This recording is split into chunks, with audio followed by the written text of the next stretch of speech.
چتکبرا بہت بدماش تھا، وہی ہوشو کو اکسایا کرتا۔ اسی وقت بھی اسی نے اکسایا تھا، ابے تجھ میں اتنی ہمت ہی نہیں کہ چھوٹو میاں کے ساتھ جا سکے؟ بکواس مت کر، پچھلی بار کون گیا تھا؟ ابے وہ تو چھوٹو میاں اپنے ٹھیلے پر سویا ہوا تھا، تو نے اس پر 2-4 ٹماٹر برسا دیے تو کیا پتہ چلا؟ یار چتکبرے، تو اس بیچارے کے پیچھے کیوں پڑ گیا ہے؟ ابے سالہ رات بھر الٹے سیدھے گانے گاتا رہتا ہے، ہمیں چین سے سونے بھی نہیں دیتا۔ چتکبرے نے کہا، تو کیا کرے بیچارہ، اکیلا آدمی ہے۔ اکیلے تو ہم بھی ہیں یار۔ چتکبرا اچانک اداس ہو گیا۔ وہ 4 تھے، دلاور، بالم، چتکبرا اور ہوشو۔ ہوشو ان سبھوں میں سب سے چھوٹا تھا۔ ان چاروں کی پوری کائنات شہر کی ایک بڑی مارکیٹ کی پارکنگ تھی۔ ان کے پاس ٹین کے کنستر ہوا کرتے اور گاڑیاں پہنچنے کے لیے میلے کپڑے۔ عام طور پر دن بھر میں 4-5 گاڑیاں ہر ایک کے حصے میں آ ہی جاتی۔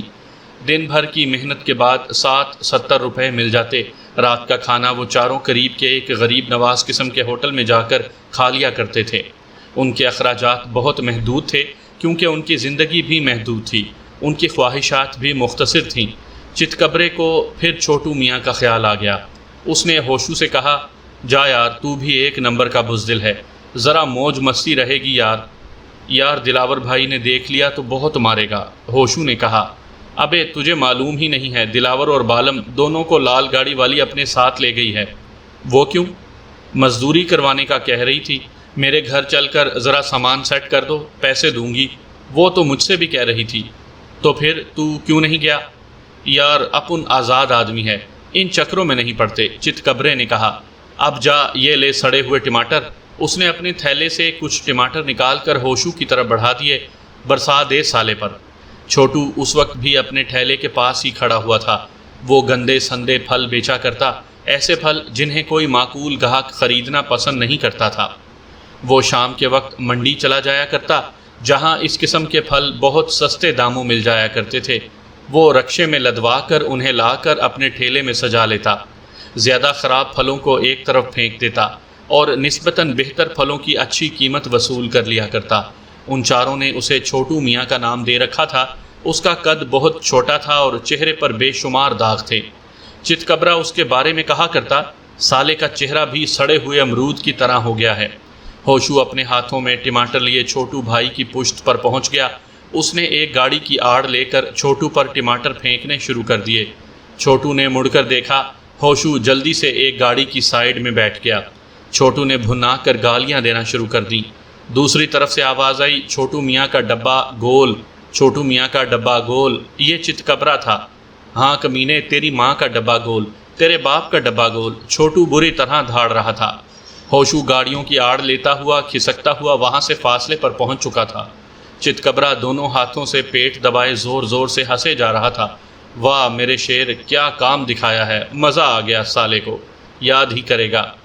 وہ مجھے دیکھ لیتا نا تو میرے پیچھے پڑ جاتا، ہوشو نے کہا۔ کیسے دیکھ لیتا؟ میں جانتا ہوں کہ تو بہت ہوشیار ہے، اس کو تو پتہ بھی نہیں چلا ہوگا۔ چل، اسی خوشی میں تجھے چائے پلواتا ہوں۔ کوئٹہ چائے کا ہوٹل اسٹاپ کے پاس ہی تھا۔ اس ہوٹل کا مالک شہباز خان بہت ہی خر دماغ قسم کا شخص تھا۔ چتکبرا اس کے سامنے بالکل سیدھا رہتا تھا۔ دونوں لکڑی کی بینچ پر جا کر بیٹھ گئے، جس کے سامنے ایک گندی سی میز رکھی تھی۔ چتکبرے نے دودھ پتی کی ایک چینک کا کہہ دیا تھا، یار ان لوگوں کو چائے بنانے کا طریقہ آتا ہے؟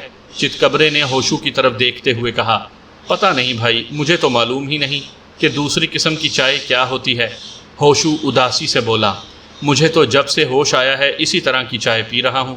چتکبرا خاموش ہو گیا۔ شاید اسے بھی یاد نہیں ہوگا کہ اس نے دوسری قسم کی چائے کب پی ہوگی۔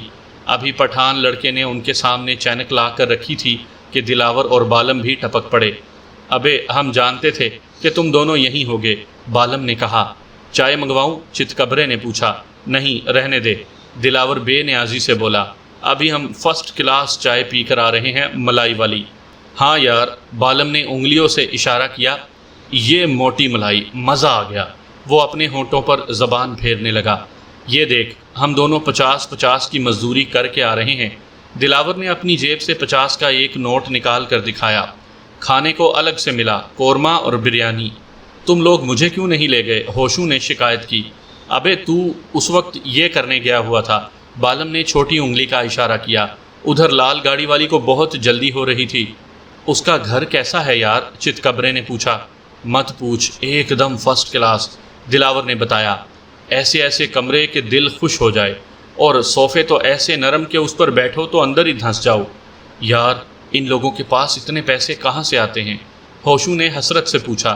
میں بتاؤں؟ بالم نے کہا۔ چلو تم ہی بتا دو۔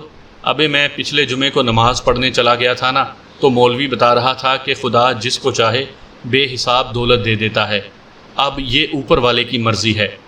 وہ تینوں بالم کی اس علمیت سے مروب سے ہو گئے۔ چائے ختم ہوئی تو پیسے دے کر پارکنگ میں آ گئے۔ ہوشو بہت خاموش دکھائی دے رہا تھا، جیسے کچھ سوچ رہا ہو۔ ابے تجھے کیا ہو گیا؟ چتکبرے نے پوچھا۔ یار میں یہ سوچ رہا ہوں کہ ہماری زندگی میں بس یہی سب کچھ ہے، کیا کبھی ہمارے پاس پیسے نہیں آئیں گے؟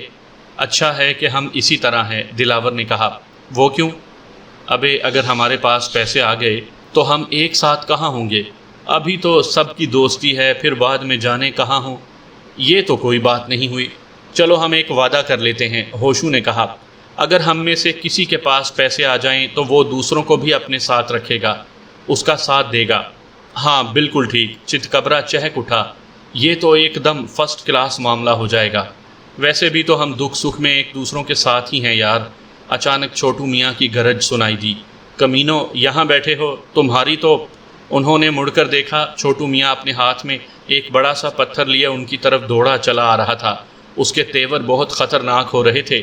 ابے بھاگ لے، چتکبرا اچھل پڑا، آج یہ نہیں چھوڑے گا۔ ان چاروں نے دوڑ لگا دی اور چھوٹو میاں کے پتھر کی زد سے باہر آ کر تالیاں بجا بجا کر گانا گانے لگے۔ چھوٹو بھائی کا ڈبہ گول، بول رے مرغے بول، چھوٹو میاں کا ڈبہ گول۔ سامعین کرام، آپ سن رہے ہیں ایک اردو کہانی جس کا نام ہے آزاد قیدی۔ یہ اس سلسلے کی پہلی قسط ہے۔ مجھے امید ہے آپ کو میری یہ کاوش پسند آئے گی۔ آپ نے اگر ابھی تک میرا چینل مائی وائس سبسکرائب نہیں کیا تو ابھی میرے چینل کو سبسکرائب کر کے بیل نوٹیفیکیشن آن کر لیجئے، تاکہ آنے والی ہر نئی کہانی کی اطلاع بر وقت آپ تک پہنچ سکے۔ اس رات ہلکی ہلکی بارش بھی ہو گئی تھی۔ وہ لوگ جہاں رات بسر کرتے وہ مارکیٹ کی دکانوں کے چھجے تھے، جو ایک سرے سے دوسرے سرے تک چلے گئے تھے۔ یہاں وہ اپنے بستر بچھا کر سو جاتے تھے۔ بستر کیا تھے، پھٹی پرانی دریاں اور چادریں تھیں۔ مارکیٹ کا واحد چوکیدار ان چاروں پر بہت مہربان تھا۔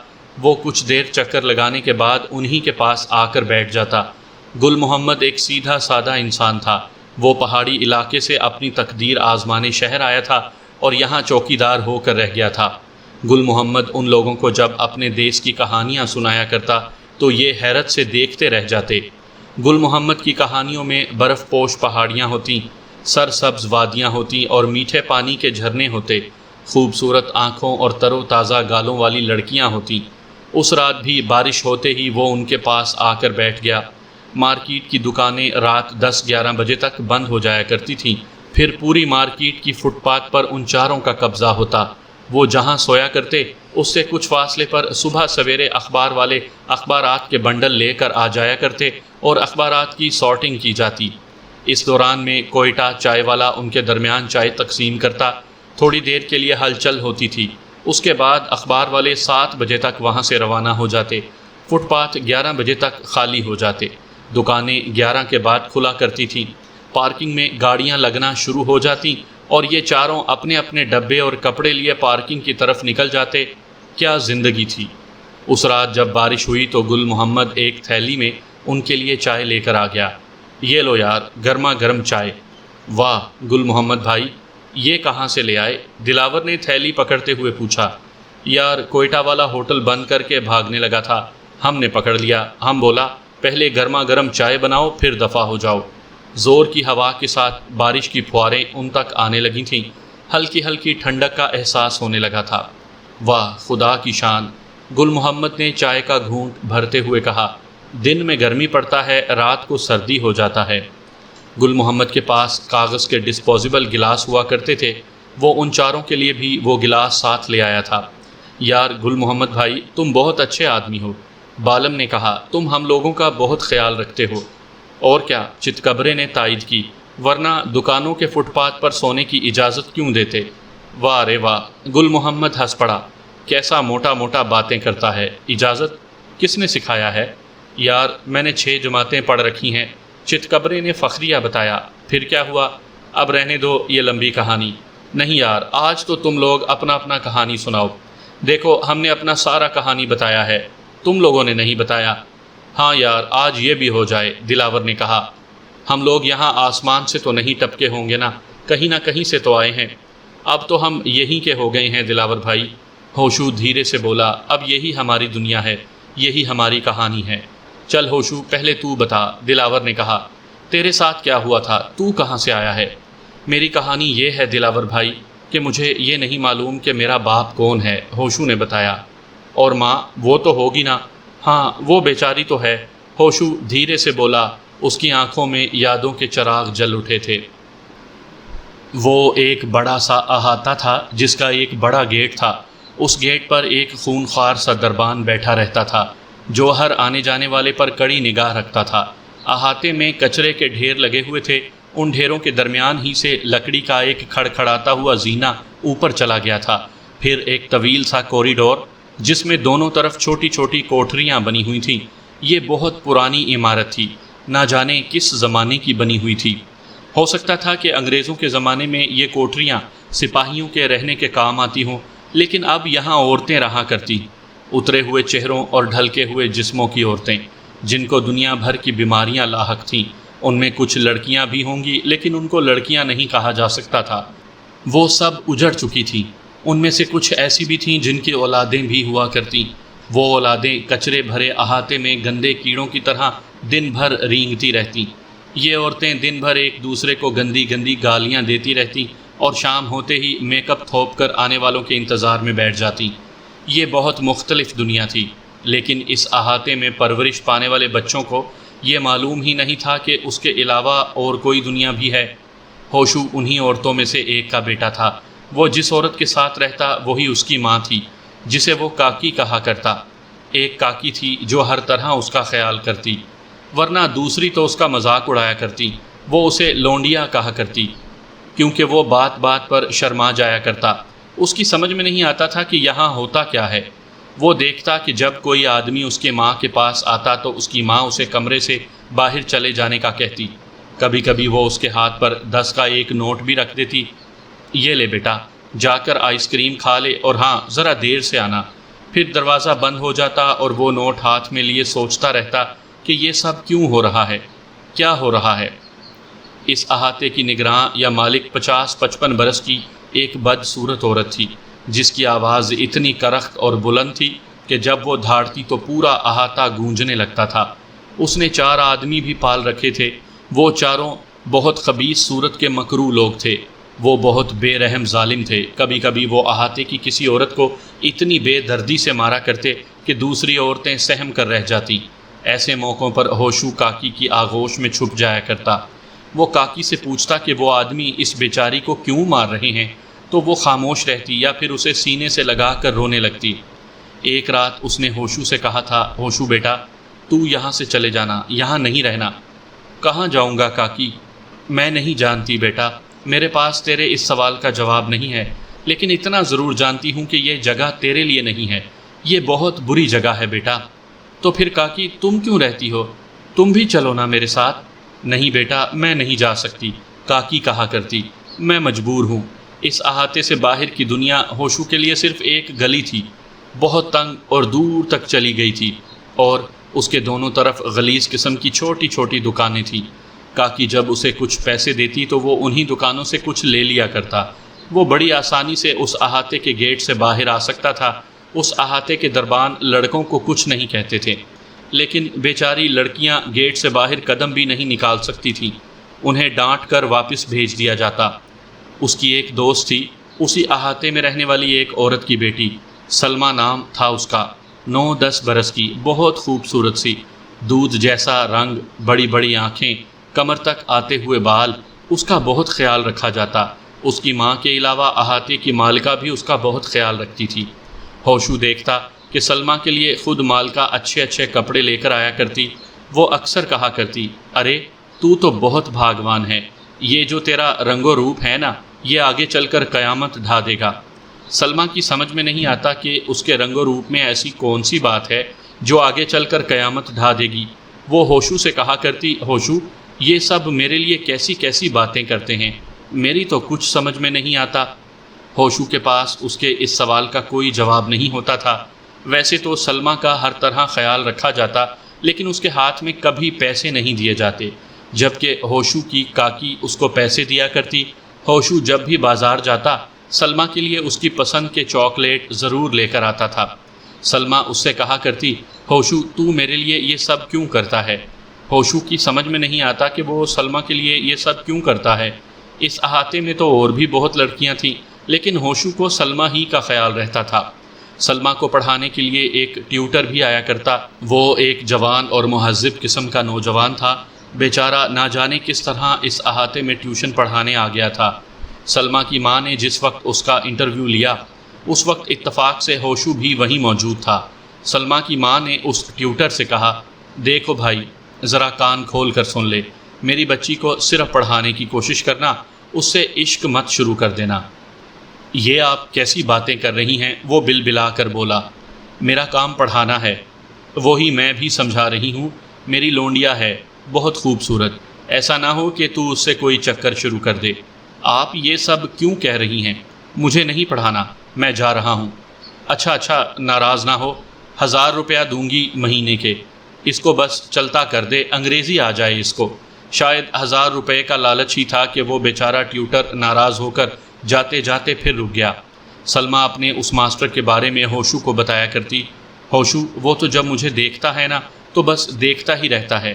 ارے تو چیز ہی ایسی ہے، بکواس مت کر، مجھے یہ سب اچھا نہیں لگتا۔ ایک دن اس نے ہوشو سے کہا، ہوشو کیوں نہ ہم یہاں سے کہیں اور چلے جائیں؟ ہم کہاں جا سکتے ہیں؟ ہوشو دھیرے سے بولا، اور تو کیوں جانا چاہتی ہے؟ پتہ نہیں کیوں، مجھے یہاں رہنا اچھا نہیں لگتا، اس نے کہا۔ پھر کچھ دیر رک کر بولی، وہ ماسٹر صاحب بھی یہی کہہ رہے تھے۔ وہ کیا کہہ رہا تھا؟ ہوشو کے کان کھڑے ہو گئے۔ وہ یہ بتا رہے تھے کہ یہ کوئی اچھی جگہ نہیں ہے، یہاں گناہ کا کاروبار ہوتا ہے، یہاں کی ساری عورتیں بد کردار ہیں، اور ایک دن تمہیں بھی ایسا بنا دیا جائے گا۔ ہوشو کسی سوچ میں پڑ گیا۔ اسے خود بھی یہ احساس ہوا کرتا کہ اس احاطے میں جو کچھ ہو رہا ہے وہ ٹھیک نہیں ہے۔ آخر ہر رات کو عجیب عجیب لوگ احاطے کی عورتوں کے پاس کیوں آتے ہیں، اور بچوں کو باہر نکال کر کمروں کے دروازے کیوں بند کر دیے جاتے ہیں؟ پھر وہ لوگ کچھ دیر بعد کیوں چلے جاتے ہیں؟ بے شمار سوالات تھے۔ اسے یہ سب اچھا نہیں لگتا تھا۔ وہ یہ چاہتا تھا کہ کم از کم اس کی کاکی کا دروازہ کبھی نہ بند ہو۔ ایک بار ایک موٹا بے ڈھنگا سا آدمی کمرے میں آیا تو اس نے کمرے سے باہر جانے سے انکار کر دیا۔ اس رات اس کو بخار بھی ہو رہا تھا، سردی بھی لگ رہی تھی۔ کاکی نے جب اسے باہر جانے کے لیے کہا تو اس نے نیم غنودگی کے عالم میں کاکی کا ہاتھ تھام لیا۔ نہیں کاکی، آج تم میرے پاس رہو، میں بیمار ہوں کاکی۔ ارے کیوں موڈ خراب کر رہا ہے حرام کی اولاد؟ موٹے کی آواز گونجی، نکل باہر۔ دیکھو آج میرا بیٹا بیمار ہے، کاکی نے کہا۔ آج رہنے دو، کل آ جانا، میں زیادہ ٹائم دے دوں گی۔ نہیں، آج واپس نہیں جاؤں گا، اس کو باہر بھیج۔ دیکھو میں تمہارے آگے ہاتھ جوڑتی ہوں، کاکی کی آواز آئی۔ اس موٹے نے احاطے کی مالکہ کو آواز دینی شروع کر دی، میڈم میڈم۔ ہوشو اس وقت اکلوتی چارپائی پر نیم بے ہوشی کے عالم میں پڑا ہوا تھا، لیکن وہ آوازیں سن رہا تھا۔ کاکی کاکی، نکال اس کو باہر، کیوں دھندا خراب کر رہی ہے؟ دیکھو اتنا تو رحم کرو کہ آج رہنے دو۔ ہوشو نے کاکی کی آواز سنی۔ ہوشو نے سنا کہ احاطے کی مالکہ اس کی کاکی کو موٹی موٹی گالیاں دے رہی تھی۔ اس وقت ہوشو کے بدن میں نہ جانے کہاں سے اتنی جان آ گئی۔ وہ بستر سے اتر کر مالکہ سے لپٹ پڑا۔ وہ اسے لاتیں مار رہا تھا۔ کمرے میں چیخ و پکار سن کر احاطے کا ایک غنڈہ کمرے میں داخل ہو گیا۔ اس نے آتے ہی ہوشو کو گلے سے پکڑ کر اٹھا کر ایک طرف پھینک دیا۔ کاکی رو رہی تھی، چیخ رہی تھی، خدا کے لیے اسے کچھ نہ کہو، یہ بیمار ہے، مر جائے گا، چھوڑ دو اس کو، میں اب کبھی انکار نہیں کروں گی۔ لیکن اس غنڈے نے ہوشو کا گلا دبانا شروع کر دیا۔ ہوشو کی آنکھیں باہر نکل آئیں، وہ خرخرانے لگا تھا۔ کاکی دوڑ کر اس غنڈے سے لپٹ گئی۔ احاطے کی مالکہ نے اس غنڈے سے کہا، بس چھوڑ دے اس کو، اتنی سزا بہت ہے اس کی، اس کے جنے کو سیڑھیوں کے نیچے ڈالا۔ اس غنڈے نے ہوشو کو بے رحمی سے اٹھا لیا۔ کاکی رو رہی تھی، سسک رہی تھی، مالکہ گندی گالیاں دیے جا رہی تھی۔ ہوشو کو سیڑھیوں کے نیچے پھینک دیا تھا۔ جہاں وہ نہ جانے کب تک یوں ہی پڑا رہا۔ ہوش آیا تو کاکی دودھ کا گلاس لیے اس کے پاس بیٹھی روئے جا رہی تھی۔ لے بیٹا یہ پی لے اور چلا جا یہاں سے، جا چلا جا۔ ہوشو کا پورا جسم بخار سے تپ رہا تھا، اس کی گردن اکڑی ہوئی تھی، دودھ پیتے وقت تکلیف ہونے لگی تھی۔ اس گنڈے نے بہت بے رحمی سے اس کا گلا دبایا تھا۔ گھونٹ گھونٹ گلاس خالی کرنے کے بعد اس کی جان میں کچھ جان سی آ گئی۔ کاکی رو رہی تھی، اس کے آنسو اس کے گالوں کو بھگو رہے تھے۔ ہوشو نے اپنی لرزتی انگلیوں سے اس کے آنسو پونچھے اور خود بھی روتے ہوئے کہا، کاکی تم بھی چلو یہاں سے، یہ بہت برے لوگ ہیں، تم یہاں نہیں رہو۔ نہیں بیٹا تو چلا جا، کاکی روتے ہوئے بولی، میں یہاں سے نہیں نکل سکتی، تو چلا جا، تجھے کوئی نہیں روکے گا۔ یہ لے۔ کاکی نے اپنے گریبان میں ہاتھ ڈال کر کچھ نوٹ نکال کر اس کی طرف بڑھا دیے۔ یہ لے بیٹا، یہ 3000 روپے ہیں، تو چلا جا، ورنہ یہ ظالم لوگ تجھے مار دیں گے، بھاگ جا۔ میں کہاں جاؤں گا کاکی؟ کہیں بھی چلا جا بیٹا، میں نہیں جانتی تو کہاں جائے گا، اتنے بڑے شہر میں کون تجھے قبول کرے گا۔ میں کچھ نہیں جانتی، لیکن میری دعائیں تیرے ساتھ ہوں گی بیٹا، تو جا چلا جا۔ کاکی نے جھک کر اس کی جلتی ہوئی پیشانی پر ہونٹ رکھ دیے، اس کے آنسوؤں نے ہوشو کے چہرے کو بھگو دیا تھا۔ جا بیٹا اب جا، تیرا خدا حافظ۔ یہ نوٹ اپنے ہزاربند میں باندھ لے۔ لا میں باندھ دیتی ہوں۔ اس نے 3000 روپے ہوشو کے ہزاربند میں کس کر باندھ دیے۔ بس بیٹا اب جا، خدا تیرا نگہبان۔ کاکی میں اب تم سے کیسے ملوں گا؟ کوئی ضرورت نہیں مجھ سے ملنے کی۔ کاکی بری طرح رو رہی تھی۔ بس اپنی زندگی گزار، خدا تجھے اچھے لوگوں سے ملوا دے گا۔ ہوشو نے کاکی کو پیار کیا اور آہستہ آہستہ لڑکھڑا کر مڑ مڑ کر کاکی کو دیکھتا ہوا احاطے کے گیٹ سے باہر آ گیا۔ دربان نے اسے روکنے کی کوشش نہیں کی تھی اور میں اس طرح اس پارکنگ میں تم لوگوں کے پاس پہنچ گیا۔ ہوشو نے اپنی کہانی ختم کر دی تھی۔ وہ رو رہا تھا۔ چتکبرے نے اس کے شانے پر ہاتھ رکھ دیا۔ روتا کیوں ہے یار؟ مرد بن، ہم سبوں کی کہانی ایک ہی جیسی ہے۔ یہ دنیا جو ہے نا، یہ بہت خراب ہے، بہت ظالم ہے۔ ایک بات بتا، کیا تو کبھی اپنی کاکی سے ملنے گیا؟ بالم نے پوچھا۔ نہیں، وہاں جاتے ہوئے ڈر لگتا ہے، ہوشو نے بتایا۔ وہ بہت ظالم لوگ ہیں، نہ جانے مجھے دیکھ کر کیا کریں، اور پتہ نہیں میری کاکی بھی زندہ ہے یا نہیں۔ سب خاموش ہو گئے۔ کچھ فاصلے سے نابینا فقیر کی آوازیں آ رہی تھیں۔ دیتا جا، خدا کے نام پر دیتا جا۔ یار اس اندھے کا بھی دماغ خراب ہے، دلاور نے کہا۔ اس وقت اتنی رات ہو رہی ہے، کون اس کو بھیک دینے آئے گا؟ ارے یار اس بیچارے کو کیا معلوم کہ یہ رات ہے یا دن ہے، چتکبرا منہ بنا کر بولا۔ اس کی بات سن کر سب ہنس پڑے۔ ماحول کا بوجھل پن کچھ دیر کے لیے دور ہو گیا تھا۔ پتہ نہیں کیا نام تھا اس کا، لیکن تھا بہت بدماش۔ پستہ قامت، گول مٹول، بڑی بڑی مونچھیں۔ اس کے بدن پر پولیس کی وردی اس کے پیٹ کے گنبد سے پھسل پھسل کر نیچے آنے لگتی۔ وہ اپنی پینٹ کو مسلسل اوپر کھسکاتا رہا۔ اس کی ڈیوٹی اسی پارکنگ میں ہوا کرتی۔ وہ ان چاروں پر بہت مہربان تھا، خاص طور پر ہوشو پر۔ وہ اکثر ہوشو کو آئس کریم لا کر دیا کرتا۔ ایک دن چتکبرا ہوشو پر برس پڑا۔ ابے تو اس کی لائی ہوئی آئس کریم کیوں کھاتا ہے؟ بھائی وہ اتنی محبت سے آئس کریم جو لا کر دیتا ہے۔ لعنت ہے ایسی محبت پر، وہ ایک نمبر کا بدماش معلوم ہوتا ہے۔ یہ لوگ یوں ہی کسی کو کچھ نہیں دیتے، کسی دن تو پھر بتا کیا کروں؟ اب کہ کچھ دے تو منع کر دینا سالے کو، چتکبرے نے کہا۔ اور اگر برا مان گیا تو کیا کر لے گا؟ تو نے کون سے اس کی جاگیر مار لی ہے؟ بس کسی بہانے اسے کہہ دینا کہ تو اس کی چیزیں نہیں لے سکتا۔ اس شام جب اس پولیس والے طفیل نے ہوشو کو چاکلیٹ دینا چاہی تو اس نے انکار کر دیا۔ نہیں جی، میں اب یہ سب نہیں لے سکتا۔ کیوں؟ طفیل حیران رہ گیا۔ کیوں نہیں لے گا؟ اچھا نہیں لگتا۔ کسی نے تجھے بہکا دیا ہے کیا؟ نہیں انکل، کون بہکائے گا؟ ہوشو نے کہا۔ میں تو یوں ہی کہہ رہا ہوں۔ تو پھر رکھ لے، تو میری اولاد کی طرح ہے، تجھے دیکھ کر اپنا چھوٹا یاد آنے لگتا ہے، اس لیے تجھ سے پیار کرتا ہوں۔ اس نے ہوشو کے سر پر ہاتھ رکھ دیا۔ ہوشو پگھل گیا۔ بیچارہ ٹھیک ہی تو کہہ رہا ہوگا، چتکبرے کی تو عادت ہے بات بنانے کی۔ اس نے طفیل سے چاکلیٹ لے لی۔ اب تو خوش؟ ہاں۔ طفیل کی آنکھیں چمکنے لگی۔ تو ان لفنگوں کی پرواہ مت کیا کر، خواہ ان کے چکر میں اپنی زندگی برباد کر رہا ہے۔ نہیں انکل، یہ سب بہت اچھے ہیں، ہوشو نے کہا۔ میرا بہت خیال رکھتے ہیں۔ میں بھی تو تیرا خیال رکھتا ہوں۔ اچھا یہ بتا، تیرے پاس کپڑوں کے کتنے جوڑے ہیں؟ طفیل نے پوچھا۔ بس یہ 2، ایک یہ ہے جو میں نے پہنا ہوا ہے، اور دوسرا دھو کر سوکھنے کے لیے ڈال دیا ہے۔ اوہو، اچھا ایسا کر، میرے ساتھ چلنا، میں تجھے دکان سے 2 جوڑے دلوا دوں گا، چم چم کرتے ہوئے۔ ٹھیک ہے؟ ہاں ٹھیک ہے، کل شام کو کوئٹہ ہوٹل کے پیچھے آ جانا، طفیل نے کہا، اور ہاں ان لوگوں کو مت بتانا، یہ بہت بدماش ہیں۔ ٹھیک ہے، کسی کو نہیں بتاؤں گا۔ لیکن اس رات جب سب سونے کے لیے مارکیٹ کی فٹ پاتھ پر اکٹھے ہوئے تو ہوشو نے انہیں پوری بات بتا دی۔ چتکبرا اور بالم تو گالیاں دینے لگے، لیکن دلاور بول پڑا، خاموش ہوشو، تو کل اس کے ساتھ جائے گا۔ کیا کہہ رہے ہو دلاور بھائی؟ چتکبرے نے کہا، وہ سالہ، ابے میں سب سمجھتا ہوں، ہم ہوشو کو اس کی مرضی پر نہیں چھوڑ سکتے، اس کا پیچھا کر کے دیکھیں گے کہ وہ ہوشو کو کہاں لے جاتا ہے۔ دلاور بھائی، وہ پولیس کا بندہ ہے، کہیں کوئی مسئلہ نہ کر دے، بالم نے کہا۔ ابے وہ کچھ نہیں کر سکتا، رشید صاحب کو تو جانتے ہو نا تم لوگ، وہ اسی تھانے کے انچارج ہیں، ان کی گاڑی میں ہی دھوتا ہوں، یہ تو معلوم ہے نا تم لوگوں کو۔ رشید صاحب میرا کتنا خیال کرتے ہیں، ان سے شکایت کر دوں تو اس موٹے کی حالت خراب ہو جائے گی۔ نہیں دلاور بھائی، میں تو نہیں جاؤں گا، ہوشو نے کہا۔ ابے چلا جا، روز روز کا ڈرامہ تو ختم ہوگا نا۔ اس رات اپنے بستر پر لیٹ کر ہوشو کو نہ جانے کیوں اپنی کاکی بہت یاد آتی رہی تھی۔ بیچاری کاکی یہ سمجھ رہی ہوگی کہ وہ بہت بڑا آدمی بن گیا ہوگا، کسی کے گھر میں آرام سے رہ رہا ہوگا، کسی درد مند نے اسے پناہ دے دی ہوگی۔ اس بیچاری کو کیا معلوم ہوگا کہ اس کا ہوشو کہاں کہاں بھٹکتا پھر رہا ہے۔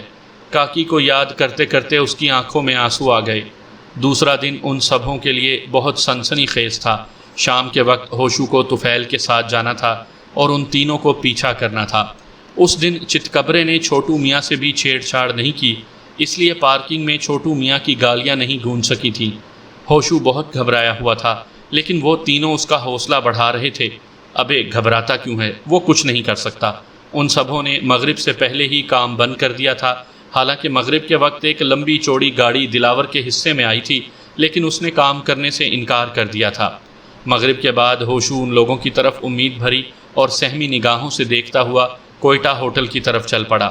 مارکیٹ اس وقت جگمگا رہی تھی، لیکن کوئٹہ ہوٹل والا علاقہ اندھیرے میں ہوا کرتا تھا، صرف ہوٹل کی روشنی ہوا کرتی۔ اس ہوٹل کے پیچھے جھاڑیوں کا ایک سلسلہ تھا جو بہت دور تک چلا گیا تھا۔ وہ تینوں کچھ فاصلے سے ہوشو کا تعاقب کر رہے تھے، انہیں مزہ بھی آ رہا تھا۔ بقول چتکبرے کے وہ سب جاسوسی کر رہے تھے، ایسی جاسوسی کا موقع انہیں پہلی بار مل رہا تھا۔ وہ ہوٹل تک ہوشو کو دیکھتے آئے تھے، پھر اچانک ہوشو ان کی نگاہوں سے اوجھل ہو گیا۔ وہ روشنی تک تو نظر آیا تھا، اس کے بعد نہ جانے کس طرف چلا گیا تھا۔ ابے ہوشو کہاں غائب ہو گیا؟ بالم پریشان ہو کر چیخ اٹھا۔